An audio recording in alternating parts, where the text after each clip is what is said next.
Welcome to Master B2B, the world's first and only unwebinar series. We're taking on the key issues in B2B e-commerce for manufacturers and distributors in a debate-style format. My name is Brian Beck. I'm thrilled to be joined again today by Andy Hoare. Andy's one of the world's leading thinkers on B2B e-commerce. He's a veteran of Forrester Research. He's the CEO of Paradigm B2B. Andy, CEOs all over the world have you on speed dial to answer their digital transformation questions. I'm thrilled to be here with you today. Thanks, Brian. You're on the speed dial too, maybe number 2 on the dial, perhaps number 1. No, but hey, for those who don't know Brian, an esteemed member of the B2B e-commerce community, 20 years as a practitioner, so invaluable experience there. Author of a great book called $1 Billion B2B E-commerce. And the CEO of Enceba and co-founder of Master B2B with me. So he's got like 6 jobs. I don't know how he finds time to do it all, but somehow he does. Yeah, well, they're all related, Andy, and it's exciting because these issues we're dealing with are also critical to the B2B world. This is a debate. And what's so exciting about this is the audience gets to participate. We have 3 rounds again today. You, the audience, get to vote at the end of each of those rounds. And at the end of our unwebinar, we're going to reveal who the winner of our debate is today. So this is a great important issue. We want to hear from you in the Q&A box. As we said at the beginning of this, put your questions in. We've got some questions in advance. So let's get to the issue, Andy. That question today, who's better at simplifying B2B e-commerce, complex B2B e-commerce, business or IT? And I've led this myself in my career, 17 years as an e-com executive, Andy. I've had this tension. I mean, e-commerce has digital transformation. There's so much to deal with: channel conflict, new competitors, changing customer dynamics and demands. All these things are happening. I think that business needs to really be in control of this. You're a little more on the IT side, but what's really at stake here? What's the issue we're dealing with in this world?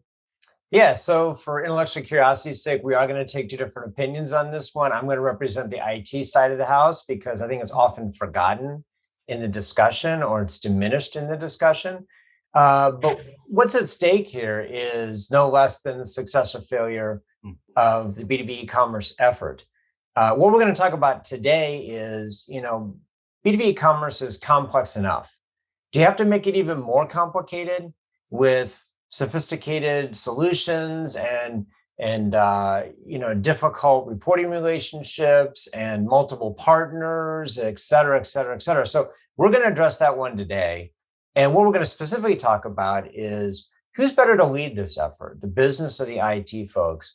And not just who's better able to lead this effort, but how they should lead the effort. We're going to talk about MVPs, POCs, ABCs, and 1, 2, 3s. So we're going to get all the acronyms in there we can get. But I think it's really important to start things off here, though, is to think about there really are 2 schools of thought on this. There's kind of the slow and steady approach, and then there's the kind of fast and furious approach. And I think for argument's sake, the IT folks will represent more of sort of the slow and steady approach. Think through the policies, the procedures, make sure it's kind of working. And then we're going to have you represent the business side where it's more of a fast and furious. Get to MVP as quickly as possible, come what may. So what we're going to do actually is show you a quick video, because before you choose one side or the other, consider this.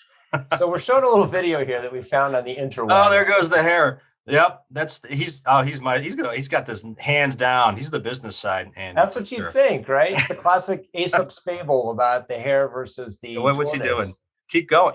He stopped. And, there's my guy. He's come steady, on. But, he's making he stopped. There's the hare. Just like you, Brian. Stop and look around. You staged this video, Andy. Oh, come on. All right. So, okay, fine. So you're saying that the slow and steady wins it, Andy, right? That's what you're saying here. I do believe there's a lot to be said for that. So what we're going to do today is debate the difference here. You can be the hare. Yeah. We joked in rehearsal, right? A hare brain, perhaps. I don't know.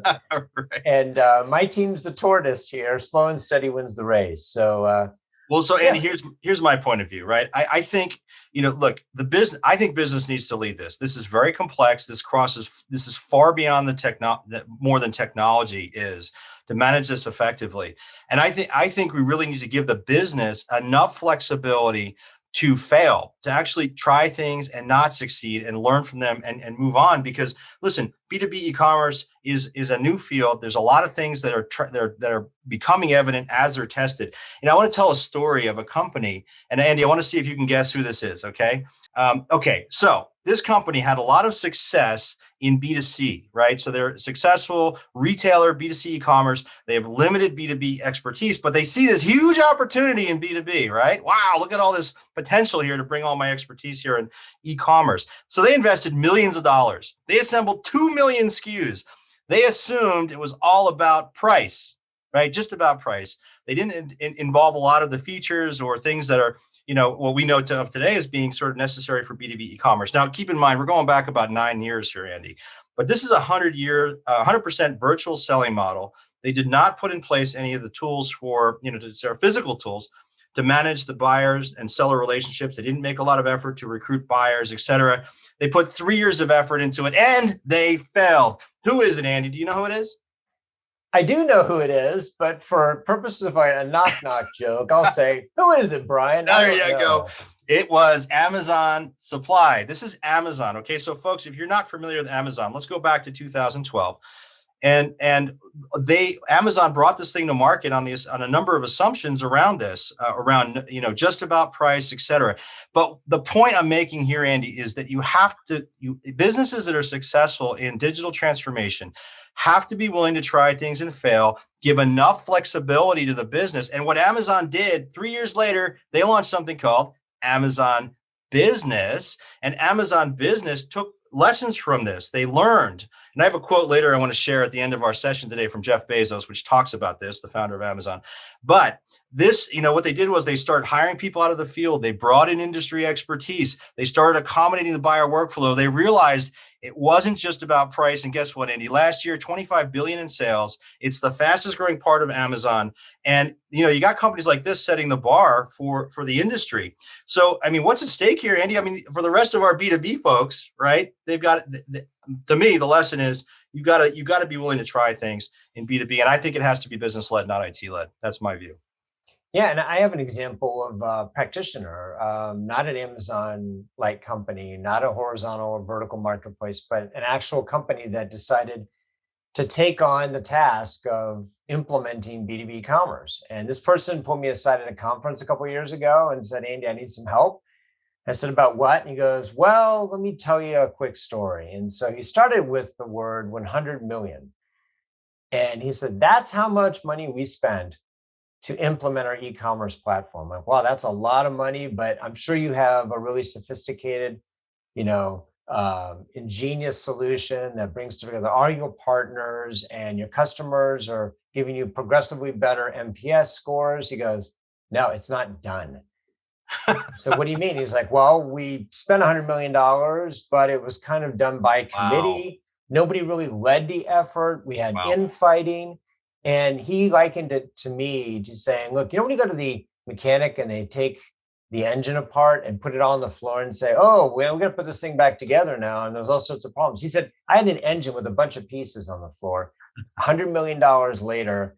And he was obviously quite worried about his job. So this was a major, major company, which I'm not going to mention who it is, but Fortune 10 company. You got to figure, who could spend $100 million and still not, keep their job, I guess. But it just shows you that there's a lot at stake here, and how you lead this effort, who leads the effort, how you get from point A to point B really, really matters.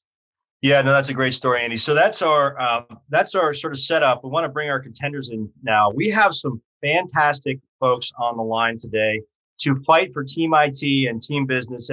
As we mentioned earlier, I'm on the business team side.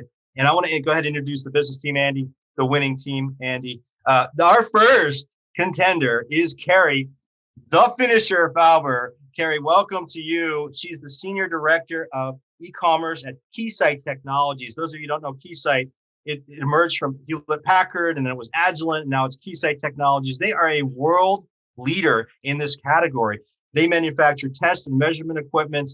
And Carrie manages not only the e-commerce function, but she manages all channel partners. She understands, Andy, that this is complex and it goes beyond technology. Carrie, welcome. I want to read your quote here. If you focus on customer journeys, your B2B e-commerce priorities will become crystal clear. Welcome, Carrie.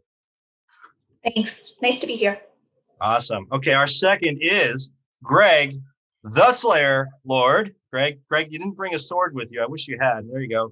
We'll cheer. I know, just ideas. That's all. Good ideas. So you're cutting through the noise here with your ideas. Greg is the Vice President of Marketing for ElasticPath.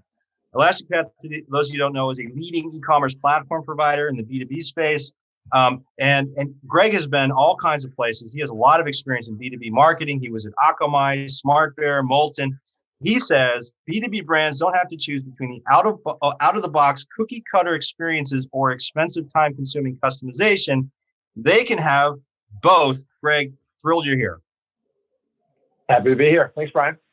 Awesome. Andy, you're up. Introduce your team. Yeah, so for team IT, on the IT side of the equation, I've got two real superstars here. I've got Ali, Dr. Doom Al-Kafaji. So Ali's the CTO of a company called TA Digital, which is an ElasticPath partner and also a systems integrator. I was looking at Ali's LinkedIn profile earlier, and I realized that Ali actually has degrees from just about every major university in the city of Chicago. It's kind of funny, you went to University of Illinois at Chicago, you went to University of Chicago, he got his PhD at DePaul. I'm like, are you going to do postdoc work at Northwestern? Because you're running out of schools in Chicago. So pretty impressive background. He's been focused over his career on delivering on technology's promise. And his quote is, world-class commerce isn't easy to do, but it is in fact easy to complicate. So welcome, Dr. Doom. Thanks, guys. Happy to be here. So joining the Doctor of Doom is Ben, the Lacerator Lichtenwalner. So for those of you who saw his video on LinkedIn, it was a prize, and he's got his gloves there. So on his own volition, that's right. Ben put together that video. You got to see it if you haven't seen it. It's like a Rocky video about calling out the other side and trash talking in advance of this. It was excellent. And again, I can see he brought his gloves with him so he can finish the finisher and slay the slayer. So we like to joke that, Ben actually he went on the dark side. He's an IT guy that went back to school and got an MBA. So he lives in both worlds. And I say he can, walk the walk and talk the talk. He's been making critical business decisions for years. He's with a company called Aetna Supply, which is a independent distributor of HVAC products. And prior to that, he was at Herman Miller and at Whirlpool. So he's kind of the practitioner's practitioner. So Ben, his quote is, if you screw up the technology, you'll screw up the business. So Ben, thanks for joining today. Thrilled to be here. Bring it on, business. Let's go. All right, Andy, I think it's that time. Let's rumble. All right, round one is all about getting to MVP, so minimally viable product, without compromising the long term. So all those of us who have been through this before know that you're always trading off short term versus long term. Everybody wants to get to MVP for sure. But what about if you're putting up a tent that you're just going to have to take down later? Is that a good thing to do? So we thought, what better subject for our experts here to discuss than that? And we want to kick it off with a particularly controversial question, and one that Brian posted on LinkedIn, for which we had thousands and thousands of comments, suggestions, likes, hate mail, you name it. And this is what it is. Are proofs of concept, so POCs, still valuable to do? The arguments are pretty interesting on this one. For years, everybody just assumed POC is the best thing to do. Are they? So let's go to our IT team first. Ali, you've been doing this for a long time. Tell us, what's your view on POCs? Well, from an IT perspective, which is the righteous perspective, obviously, we think that POCs, MVPs, pilots, they're really important. There are many reasons. Obviously, you're trying to prove out solutions. You're trying to get to market quicker. You're trying to show versus tell, which is important for our side, for the folks over on the business side. But let's separate the two. So POCs are a test to prove out solutions and hypotheses, where MVPs are more of a baseline that can later scale and be iterated over. So the other side of the argument really doesn't exist. I'm yet to hear a good argument that says we need to move forward with a big bang, or we need to go without testing this out. So the trick is to prioritize and have a cutoff line when it comes to MVPs, understand where the MVP ends and where does phase 2 start, which is requires prioritization, requires knowing what you need. And we all know historically that's not really business's strength. It's a great point. Show versus tell. Ben, you want to add something to this? Yeah, sure. I think Ali's perfectly right, but I also want to just add, look, if you've been in e-commerce long enough, we've all had that one horror story, right? That one project where we were either sold a bill of goods by a vendor and it doesn't meet our needs, or the business had some crazy requirements that had nothing to do with what we were actually looking to build. And that's where the proof of concept comes into play. The proof of concept helps you mitigate those risks at the earliest possible stage. So, if you want to go without a proof of concept, power to you. But if you keep cutting corners, sooner or later, you're going to cut yourself. Ooh, that's good. That's a good one, because that's a good transition, a good segue to Greg the Slayer, Lord. So I think what I heard was the business team gives the IT team lots of requirements that have nothing to do with actually what's going to be produced in the end. I assume you disagree with this. Well, I think the key thing, and Ben, I think you touched on a good point, which is risk, right? We talked about at the beginning of this, there's a lot at stake for these companies. And so when I think about organizations that are investing heavily in doing proofs of concept, why are they doing that? They're doing that as a risk mitigation strategy. And there's a role that the POC plays, and there's other things that are often missed, right? Like, have you engaged with the right expertise, like an Andy or Brian, right, to help advise the strategy? Have you worked with, other analysts? Have you really thought through the staffing model, or, the process change that needs to happen? There's more than just, let's pick an e-commerce platform and do an MVP. So I think part of it is, how do you look holistically at the impact of change in a way that's going to allow you to experiment, test, and learn in a way that meets the risk profile of the business? That's where I think we get wrapped around the axle on POCs of technology versus a broader strategy that then you can kind of break down. That's my thought on it. Carrie, what do you think? Yeah, I agree with you, Greg. I think the difference is showing results versus showing a demo. And showing a POC is appropriate for new functionality, very new features that you've never tested before, have no customer feedback on before, but you got to get to results. And so you can't waste your time on a bunch of POCs. Interesting. The gauntlet is down. I think we're going to address this throughout this entire webinar. But Carrie, I want to stick with you as a follow-up for this and transition to the next section here and ask you a little bit about technology and what you're going to use. I mean, you can argue that companies like Shopify offer too little functionality to deliver on a lot of this stuff. And you could argue that companies on the enterprise end maybe offer too much functionality. How did you decide at Keysight, what was the right balance between having the right amount but not too much, so it's not more complicated than it needs to be? It's a really good question. So we looked at our customer's journey. Customer has to be first. And at Keysight, we have a broad range of customers, from those who buy something that's tens of millions of dollars to those who buy something that's worth a couple $100s. And that buying journey is going to be different based on those customers' requirements and actually the solution that they are buying. So we have to look at what that buying journey is, and then map what functionality we need to deploy for our e-commerce solution to meet the customer needs along that buying journey. If you don't tie back to what the customer wants, they're not going to buy from you. What's the point? Just out of curiosity, a minor riff here. Mm-hmm. After the fact, or maybe you're still going through this process, did you find that you bought too much functionality, you didn't use it, or you bought too little functionality, you needed more? We ended up with a best of breed approach. So we are a company that's 92 years old. We have a technology stack that is extensive. So when we were looking at implementing e-commerce, one of the requirements that we had from a business perspective was full automation from the customer cart experience into our ERP, triggering our warehouse to ship, and then replenishment, or we would not have a return on investment.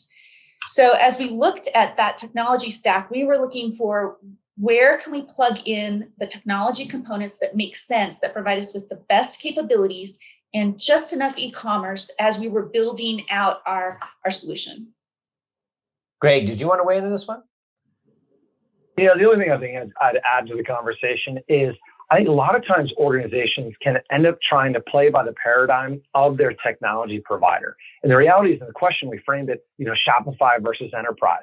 That really oversimplifies. I mean, there's 20 plus e-commerce vendors out there now. And so Carrie's spot on. If you don't understand the unique needs of your business, you may choose a technology not having an appreciation for how it's going to support the unique needs of the buyer's journey and trying to deliver. And so my point on that is do the homework. You got 20 plus vendors out there. They're all different and they're going to satisfy, they're kind of designed around different business models. So you got to understand how that technology maps to the needs of the business. Well, let's switch over to the IT guys and get their take on this one. So Ali, you put together a lot of these in the role that you have at present with a systems integrator. We got 30 seconds left, so I'll have to make it quick here. What's your high level take on this? Too much functionality, too little functionality? How do you find the balance? 20 seconds. So Shopify is great. Friend of mine had a high schooler that deployed a Shopify site over a weekend, right? That's amazing. Why can't you complain about that? And I love it when business comes up with these ideas to the table. But in all seriousness, Shopify was built for a specific use case and it focuses on immediate needs and limited functionality like WordPress. B2B organizations have complex requirements. They have very complex needs, features, expectations, and Shopify isn't a tool for that. So at the end of the day, surprise, surprise, you need IT's help to come in and leverage enterprise commerce solutions that will not only cater to immediate needs, but also scale for future needs. So Ben, you've been in this world. Do you want to give like 10 seconds on this? Sure. Ali got it, nailed it, but it's speed to market versus scalability, right? I like what Carrie said. You want that speed to market to get your ROI quickly. That's what Shopify could get you in a small point solution. But as soon as you're successful, then you're going to be stuck in the ditch on the side of the road because your platform can't scale with you. That's where you need IT. And that's why you need IT from the beginning. Wow. Excellent point. I think I can't disagree with that. Guys, great round. Yeah. So let's go to the poll question now. And we're going to ask the simple question we ask these guys. We want to get your feedback as well, audience. Are POCs still best practice in B2B commerce? Yes or no? It's a pretty simple question. Are you doing them or are you skipping them? We had two different arguments here. Want to hear what you have to say. Brian, that was pretty substantive. What do you think? I think it was totally. We got a comment in from Jason Hine here too in the comments. He says, slow and steady only wins when move fast and break things stops moving. So you got to keep the momentum going. Thank you for that, Jason. Listen, Andy, POCs are a waste of time. Sorry, guys. Sorry, Team IT. But you do not need to prove e-commerce. We got to go to MVPs. MVPs are the place to start. And I talk to companies that have been successful with digital transformation. They're using MVPs, particularly large global companies. They're taking the scalability. They're taking the feature set down. They're focused on a specific set of customers. They're focused on a specific geographic region. I got a case study in my book. Oh, yes, Andy, I'll show my book. Shameless self-promotion. But I got a case study in the book of Illumina, which you know, and they are moving to a new format of deploying e-commerce. They use this approach when they first started 5 years ago with e-commerce rollout. They took their customers group. They rolled out an MVP to a limited number of customers who were involved from the very beginning. Carrie's point is right on. You need to understand the customer right from the beginning, define the requirements, limited rollout, limited geographic region, MVP, but they are not proving e-commerce. You don't need to prove it. It's been proven. Guys, this is existential, I like to say, not, a business case you need to do. Your customer's going to go away if you don't have e-commerce. Anyway. I got to tell you though, quick, I think there's something to be said for avoiding ready, fire, aim. And an MVP is great, but there should be something before an MVP. It's not just, let's talk about it and throw something up because we talked about this in the last webinar. There have been circumstances where people have skipped a feedback step. You only get so many lives. You skip it, you hurt yourself. So maybe there's an argument for having at least a minor POC before you go straight to MVP. We're out of time. So, all right, now it's time for round 2. This one's mine. Andy, please take notes. Keep time. Thank you. You can take notes too if you want, because we're going to crush you.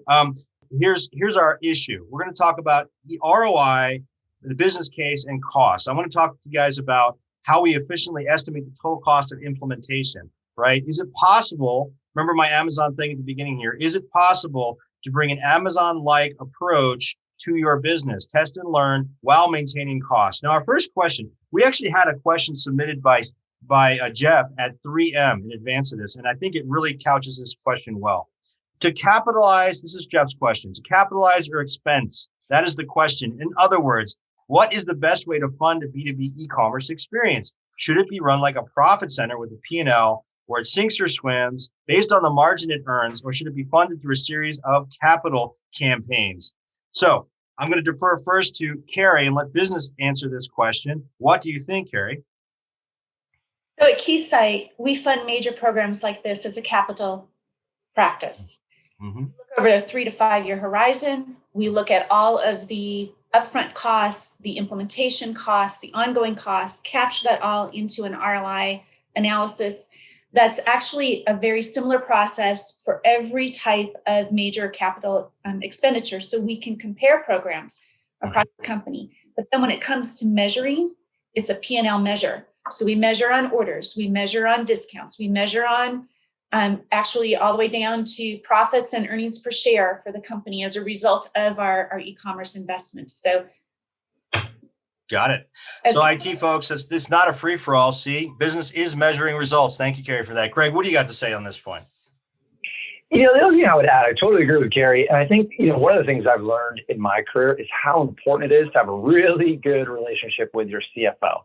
Every business is a little different in terms of the finance strategy, right? Some private equity backed companies want to run a different, kind of capital structure than publicly traded companies. And so that really dictates how you might run the kind of the cost management of this. And what really matters at the end of the day is exactly what Carrie said. What are the KPIs that you're going to measure to make sure that you're driving the returns to the business as you want with the initiative? To me, is more important than how you kind of recognize the expenses along the journey. Yeah, no, that's a great point, Greg. Thank you for that. And so we got to hear from the Doctor of Doom here. Ali, what do you think? Do you disagree with this approach? No, I think measuring is great. There's nothing wrong with that. But if I had a penny for every time as IT was given a budget and some arbitrary deadline because that's what business put on a spreadsheet somewhere, I'd be a millionaire. As a technologist, I always advocate for doing it right now. The opportunity cost and the technical debt that is accumulated from doing it wrong and cutting corners and, doing it in a way that just alleviates a business's needs. It's too much. Will almost always outweigh the cost of doing it right to begin with. I love this old adage. If you ever hear from different sources, there's this old adage, what's expensive is cheap. And to me, whatever corners business wants to cut, to get a product launch quickly will inevitably they'll pay for it at the end of the day with maintenance, customizations, technical debt, or just poor decisions. All right. Well, maybe that's something that counts against Amazon's technical debt. To our first lacerator, what do you have? What do you have to add here? What do you got? Look, at the end of the day, I like what Ali said because it makes sense. IT always gets these crazy budgets based on some sort of random decision made by the business guy who's bribing the CFO. I'm sorry, having a good relationship with the CFO. At the end of the day, what it really comes down to is IT knows the systems, right? This is what IT does all day long. We integrate with different partners and cross partners. So we are best suited to get the cost benefit, to get the cost analysis done, to get an accurate budget, because we do it day in and day out. This is not a business task. This is an IT task. At the end of the day, though, whatever side you're on, business or IT, here's a pro tip for you. If you want to make sure that you're really getting the costs and really getting at the long-term and short-term costs, do a little bit of role playing in your head. Think about where you're going to be 5 years. Well, 5 years is crazy. Nobody does that. 2 years out, what's it going to be like? Where are the recurring costs coming from? What happens if your products scale to double the size they are now? What happens if your customer base online scales to triple? What happens if suddenly you need 20 new administrators logged on? Think about all those things that might get you down the road. And IT does that all the time, but wherever you sit, just do a little role playing in your head and figure out, where could the cost be coming from? That's a good point, Ben. So I'm curious how you guys think about implementation partners. And think about this in terms of developing that, nimble test and learn approach. Do they help you to get to that balance of being nimble with also planning and measuring? What do you think? Let's stick with the team IT. Ali, what do you think about Well, see, I am an implementation partner, so my answer will certainly be told through that lens. Self-serving, it's okay. Speak it. The best way I can describe it is that I have never heard a client say, boy, if we waited a few more months before bringing you in, we'd have saved a lot of money. But on the other side of things, I've always seen customers, go down the wrong path. If they're not partnering up with the right partner at the right time, time, effort, budget, poor decisions really, catch up with you at the end. So that's my view on it. Got it. Ben, what do you say? Anything you want to add to that from the IT? Yeah, absolutely. I think, getting a good implementation partner is obviously key in this and having a good working relationship with them. That said, I'm a huge advocate of getting some skin in the game with your implementation partners from the beginning. So put in the contract some terms where they get a bonus if it's done on time and on budget, or a negative if it's a little late. I think that goes a long way of aligning to mutual goals, and therefore they're going to be a little bit more proactive and alerting you of some costs and some opportunities for you. Got it. And Carrie, do we need to bribe the CFO? What do you say to get this thing done? No, we don't. No need to put any bribes in place here. Actually, implementation partners do play a role, but you can't depend on them for the long term. Use implementation partners up front where you don't have the skills or you don't have the bandwidth, and then wean away from those implementation partners as you build organizational knowledge and capabilities so that you can be self-sustaining in the long term. Mm-hmm. Yeah, that's interesting. So using implementation partners to kind of accelerate your growth into the space. Got it. Great. Greg, anything you want to add there? I think that last piece that Carrie mentioned is so key, which is really understanding the skills and competencies you have in-house and where you need to augment that both today and over time. I see a lot of organizations go out and sometimes they search for the technology first and then they pick the implementation partner. Sometimes the other way around. I don't know if there's a best practice there, right? Which, chicken or the egg, which should come first, but it's really understanding what role do you want that implementation partner to play and making sure you pick a partner that has the skills that are going to complement the gaps that you have within your own bench. All right, I have one quick question, and I only have time for like one or two comments, but I like this question. So, guys, I see this time and time again, ROI, right? B2B business cases. There's this tendency with B2B companies to build business case after business case after business case, and they're just trying to solve for every last piece of the return, every last piece, and try to predict the future. Do companies need to do business cases? Do they need to solve for every piece of the ROI, or is it become more existential, as I like to say, B2B e-commerce? We have time for one comment from team business and one from IT. Greg, you want to just do the business perspective real quick, since you're already talking? Sure. I mean, to me, this comes back to what we were talking about before related to POCs. It's about risk and risk mitigation. And to your point, Brian, so many organizations get wrapped around the axle trying to do all these business, case scenarios. Really just got to get focused on what are the KPIs that are going to drive that MVP and start to get some progress underway. Don't be paralyzed by all these potential future scenarios. We're going to limit the ability to just get started. I agree with you, but Ali, what do you think? Team IT. My comment is great, but that's exactly why we need POCs and MVPs. Carrie reminded us a few minutes earlier, business will always ask for all the results before they pay for it. So POCs and MVPs allow you fund with minimal investment to showcase results and then use those results to drive data-driven business cases to get more funding. Carrie, you got something to say about that? To show my clients, Carrie, what's going to end up being before I get it. And sorry, Carrie, this was payback for the Ali, I'm not quite sure you heard me correctly. We absolutely have to have results. The results come as you implement. Go through a step-by-step process, get results as you go. Don't wait till the end. Awesome. All right, guys, we're out of time. Amazon. Oh boy, here we go. Yep. All right, this is good, guys. Excellent debate. I'm gonna have to shut it down, Brian. Shut it down. All right, let's go to the poll question. Thank you, guys. Okay, the poll question: can you accurately estimate commerce implementation costs in advance? Yes or no? And so, audience, please place your votes. Again, we'll reveal this at the end. Andy, what did you think about that round? We got a little fiery there. I love it. Oh, that was great. I think we could have a whole webinar just about that. And it was interesting to hear, everybody's perspective, because you can hear frustration in their voices, respective frustration, coming from a good place. But, you get your business team who's arguing, hey, we got to get results. We need them now. We're getting judged every day, every hour, every minute by our customers. And the IT team saying, well, wait a minute, we can't just throw anything out there and hope it sticks and then clean up the mess later, because guess what? It will be a mess. So there isn't a thoughtful dialogue that has to take place here around how much is too much and how little is too little. And I thought that was great.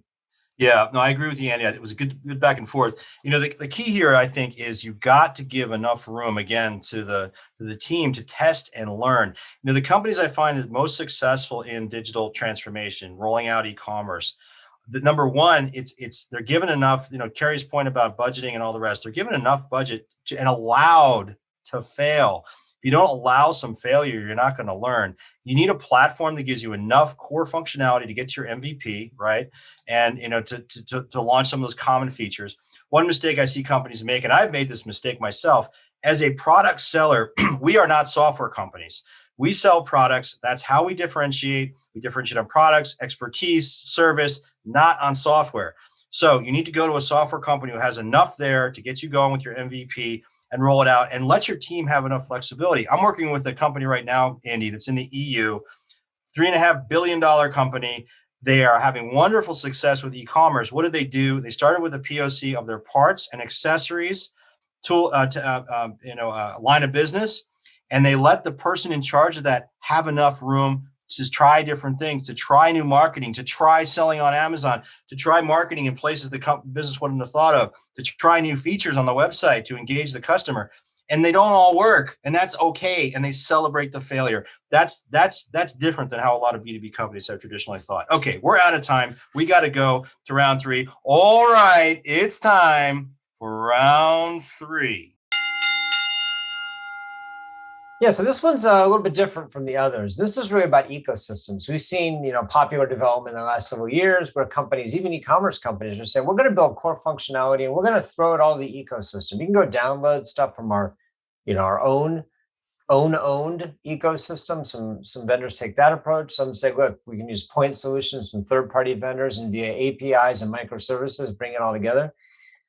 What I want to ask, though, is where we are at this moment in time. I want to ask our teams this question. How far can you get today with app marketplaces in terms of being able to deliver the core features you need? In other words, can you buy just the basic stuff and then get the rest of it in the app marketplace? Or is that kind of a myth today? I want to start with Ali. Again, good for you to start with because you build a lot of these. People come to you with requirements. What are you telling them? Are you telling them buy one platform and we'll do it all with that? Or are you saying, hey, you know what? Buy some core functionality.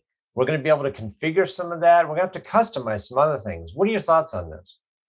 That's a really interesting question because this question comes up quite a bit. And for my money, it's you build what you need and not everything else. One example I mentioned to a client just yesterday is they're trying to buy an all-in-one air fryer for $1,000 when they just want to toast stuff. At the end of the day, if you all you need is a core functionality, you can always leverage point solutions and marketplaces to really do what you need to do by plugging it into an enterprise commerce solution built by IT. Ed, you worked in 3 companies. I'm sure you've had to address this one. What are you doing right now with Edna, for example? Yeah, no, I love it. To me, the key is identifying what differentiates your business from the competitors, right? And I don't mean just online, I mean across the business. So at Aetna, as an example, one of the key things, we've got almost 30 branches, 25 branches around the Midwest. And even though it's a sprawling sort of distributorship, we pride ourselves on our relationship with our customers. Each branch, our customers know the employees there very well. So one of our challenges was bringing that online. And I'm getting to the point here. And what it is simply this. That's the area where you can't just use something on the marketplace. Whatever it is that differentiates you from your competitors, that's where you want to invest in and do something custom or do a more enterprise platform, definitely in that space, because that's where you want to carry over that differentiation and make sure that that remains a core part of your business when you transfer it to digital and online. So Greg, you run a company where you sell a platform that arguably has dimensions of this. What are you advising your clients on today? One of the things I see is a big trap that a lot of companies get into is there's this false sense of security as they're evaluating vendor solutions. And if you see this big app marketplace, you assume it's going to give you optionality for the future. Like, whoa, anything I need in the future is there. And if we think about complex B2B, the reality, kind of the dirty secret in the industry, is that a lot of those app marketplace offerings are designed around the lowest common denominator of functionality, right? So if you got a basic B2C experience, you can go plug in any of those third-party things from the marketplace, and you're probably good to go. But when you get into unique requirements, that standard plugin from the app marketplace is not going to cut it, right? And then you're trying to unwind all of those kind of pre-built things to make it work around your unique requirements. It gets really messy. And so I think, again, you got to really understand what are those unique requirements for the experience you're trying to deliver, and really evaluate if that app marketplace is going to get you there or not. Yeah, and by the way, point of personal privilege, I've talked to many companies who have used app marketplaces and found that you can download 1, 2, 3, but then they start to conflict at some point. So you have backward and forward capabilities that conflict with one another. It's not necessarily as straightforward as it might seem. So, Carrie, did you want to weigh in on this one? Yeah, I think it really depends on the complexity of what you're selling. So the complexity of your product or solution, the complexity of the buying journey or journeys that your customers have, and then the complexity of your infrastructure that you need to plug into. And you have to design your solution end to end around that. So I want to switch to the next question. In the interest of time, go through this one fairly quickly. And it's about this idea of composable commerce with a small c. This is a concept that Gartner had, I don't know if they coined the term, but a couple of years ago, they wrote about it, and it's become a lot of adherence in the industry. I know Elastic Path is one of them. Want to hear from people about whether you think the idea of a composable commerce infrastructure, whether you think that actually benefits the IT team more or the business team. Let's go to the business team first. Carrie, let's go back to you. What are your thoughts on the idea of composable commerce with a small c? Well, composable commerce really gives us the ability to craft roadmaps, to get to market quickly, to meet customer needs, and to achieve that ROI, and then tune as we go. It's composable in that we can add pieces, we can add capabilities, we can add functionality, we can add geographies, we can add product types, et cetera, as we go, as we get to that part of the MVP that we are implementing. It's critical in this day and age. So, Greg, I'm going to guess you agree with that, and then we'll get to the IT team to actually tell us the truth on the whole thing. But you go first. Yeah, 100%. I mean, the reality is it's empowered the business teams in a way they haven't seen before, right? With the ability to say, the one monolithic solution I might have bought 10 years ago, now I have control, right? To be able to select and compose things around the unique buyer journey or seller journey that I'm trying to deliver in a way that the business hasn't had that control in the past. So this is certainly a new paradigm that's getting a lot of traction we've seen with the business teams. So Ben, you straddle the fence here because, as you pointed out in your last answer, you actually think like a business guy too. So you're on both sides of the fence. I'm curious, what are your thoughts on composable commerce with a small c? Who does it benefit more? The guy in this window right now who's wearing an IT hat, or the guy outside of this window who's wearing the business hat? Yeah, thanks for making it tough to answer. To me, it helps both. Obviously, I do think, obviously I'm playing the role here of IT, and I think that it does make it better for IT. The challenge is it's kind of like a kid in the candy store approach. If you take business without the governance and structure that IT brings to the picture, right? Composable commerce gives you a great degree of flexibility and the ability to scale quickly if needed, depending on your solution. But without that careful guidance that IT does day in and day out when they're integrating solutions, you could become that kid in the candy store who's just shoveling his mouth full of candy and ends up with a stomach ache or a whole lot worse. Well, we got 1 minute left. Ali, good opportunity here for a closing thought on this point. Yeah, I think by definition, composable commerce is an IT entity. I mean, sure, you're building this for a customer and that customer is business, but business can only tell you what they want, not how they want it. And at the end of the day, business usually lacks that technical understanding, the nuance, just can't really understand how, this system, this setup, this architecture is built. It's like, I don't understand how a car is built. I know how to drive one, but I can't imagine myself sending an email to Ford or GM asking them, build my motor this way. So at the end of the day, business should just worry about the outcome and design pattern, not the actual how of it. Excellent point. Well said. So let's, in the interest of time here, let's go to our poll question, since I think we need to make up a few minutes if we can. And I want to return to the first question we posed, because I know this is on everybody's minds about e-commerce platform app systems.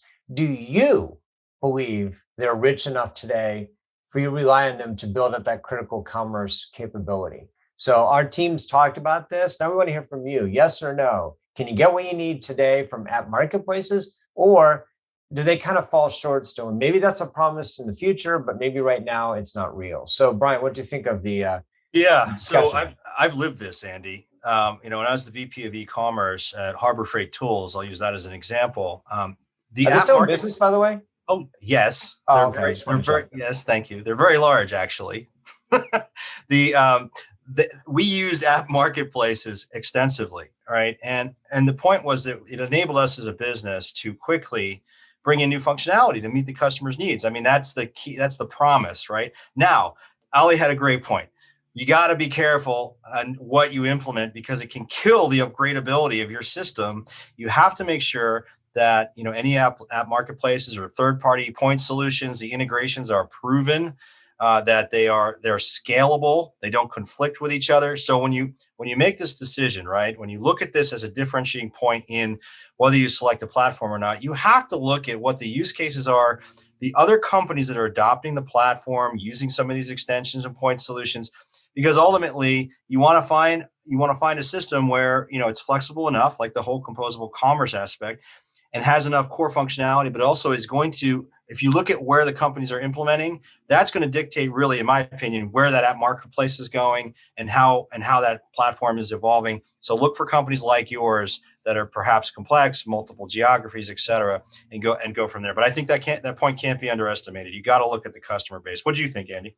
Yeah, no, I thought it was great too. And I would just stress that, there's a difference between out of the box, configurable, and customizable. And even within customizable, there's a whole lot of latitude in there as well. And I work with a lot of clients who, vendors tell them things they want to hear.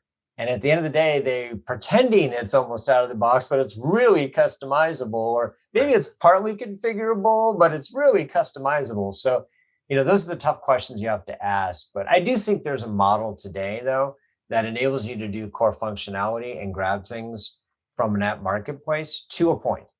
It's about the MVP. You have to have enough functionality for an MVP, but keep flexibility in the platform so you can do these integrations. You can look at that app marketplace, et cetera. Okay, Andy, we're out of time. I think we need to go to some closing arguments here. Is that correct? Yeah. So we're going to give Greg and Ali 1 minute here to wrap it all up for us. So, Greg, why don't you go first?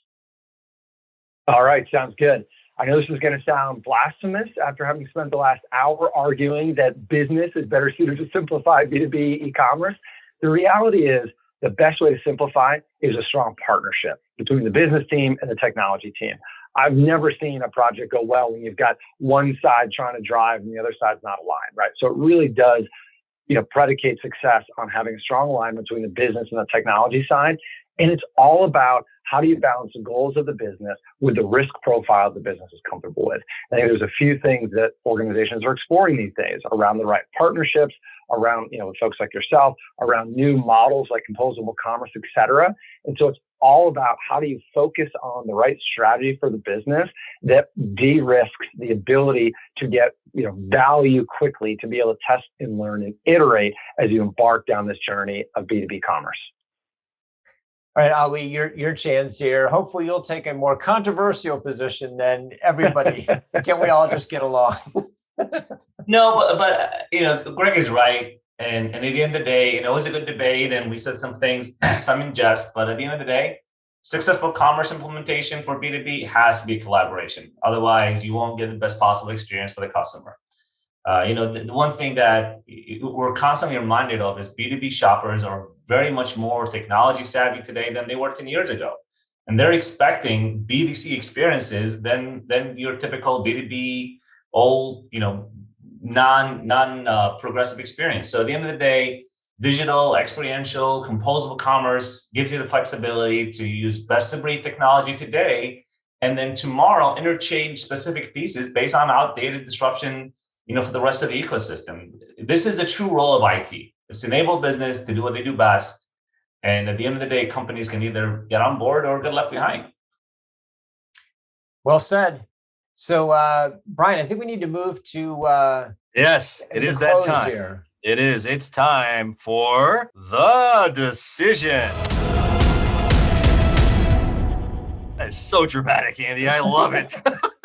Okay. Hey, go big or go home. That's right. That's right. So, well, great. So, Andy, we've had a really good debate here, and I have a lot of personal experience with this, and I want to relate some of that. But what are some of your takeaways from this? Well, I think we captured in each of the rounds. My sense is, the three quick questions here are really, are POCs still, best practice? I think you could argue both sides on this one. I happen to think that it's still good to go through the process of the POC. If in a real world environment, I would say, let's do a POC, let's do the effort of the POC, but maybe we go quickly to the MVP. But I'm not in favor of just skipping the POC, because I think it aligns a lot of groups internally.